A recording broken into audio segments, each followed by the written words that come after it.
Hi, I'm Tony. Welcome to Sports Bike Shop's review of the HJC RPHA-12.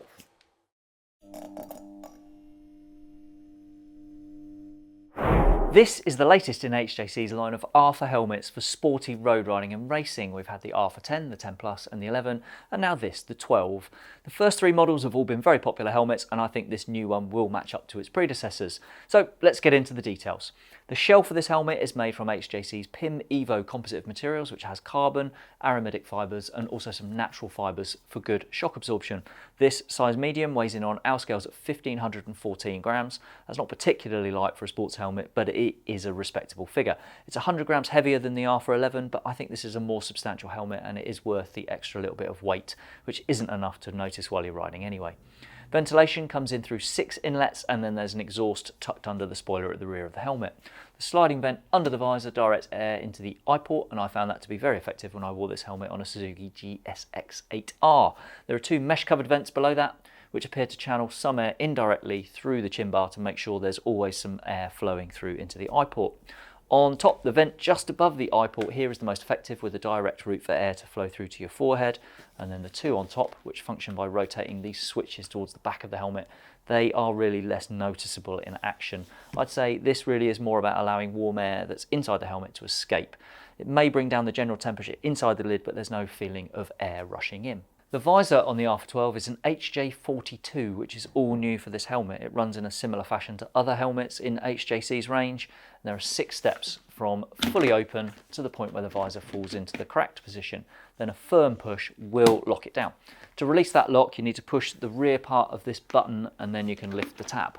That's okay in summer gloves, but it is a bit fiddly when you're wearing thicker winter gloves. That cracked position is good. It lets in a reasonable amount of air into the eye port, and the visor would happily stay in that position for me without slipping shut.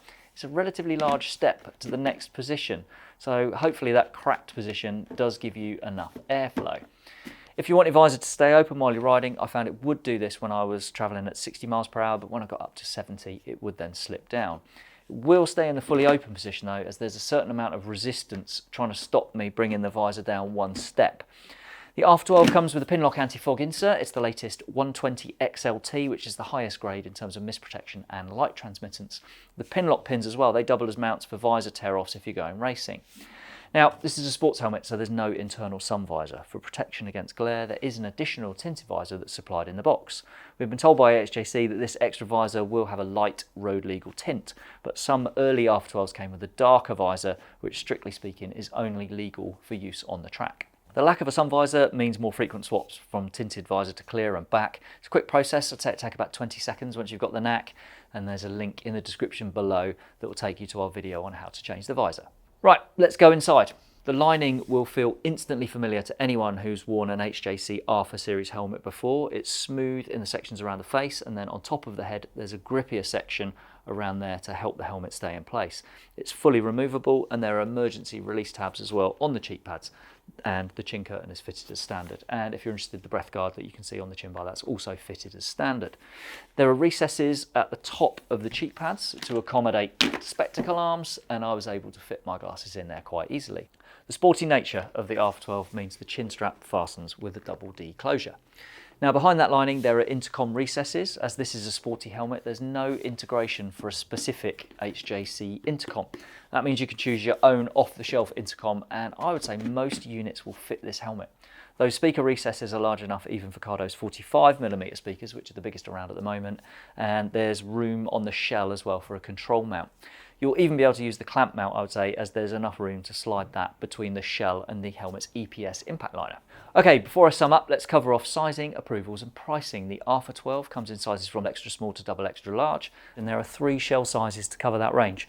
There's a shell for extra small and small, medium and large share a shell, and then the biggest shell covers XL and 2XL. In terms of approvals, this helmet meets the ECE 2206 safety standard for the road, and it's also ACU Gold approved, so you can wear it on track days and in races. There's no rating yet under the UK government's SHARP testing programme, but the SHARP testers are back in action now, and we might not have to wait an absolute age to find out how well this does. We'll add that rating to the description below when it's released. Right, prices. As we record this in October 2024, the RPHA-12 is £399.99 in plain colours, and graphics range from £449.99 up to £559.99. Okay, let's wrap up. I covered about 300 miles in the RPHA-12 and I really liked wearing it. It carries over the hallmarks of the previous RPHA lids and feels very similar in terms of fit. I wore a medium in this helmet and it fitted just as I'd expected based on those other RPHAs. There's one exception to that, which is the race-focused RPHA-1, which is a very, very different internal shape. This is much more like all the other RPHAs, not the RPHA-1. There's a more reassuring feel to this helmet structure compared to the old RPHA-11, and that was a 3-star helmet in the Sharp tests. I would expect this to be at least a 4-star helmet if and when a score is published. Now, this RPHA-12 still has the snugness of a racy helmet. There's a good squeeze around the cheeks, which is important for stopping that helmet being pushed back against your face when you're riding at speed. I found the ventilation to be good. I didn't have any issues with noise. That is with all helmets, that's very subjective, and your experience may well be very different to mine.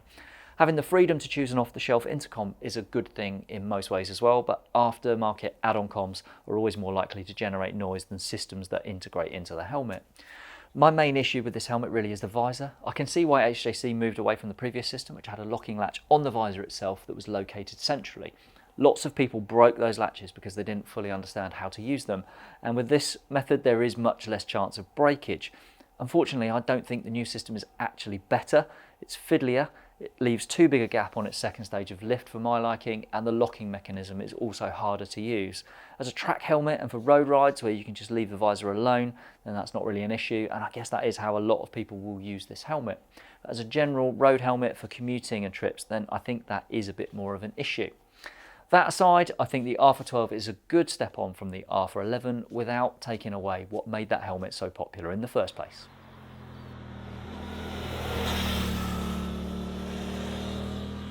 I hope that tells you everything you wanted to know about the HJC RPHA-12, but if there is anything you'd like to ask or to add, then please pop a comment below.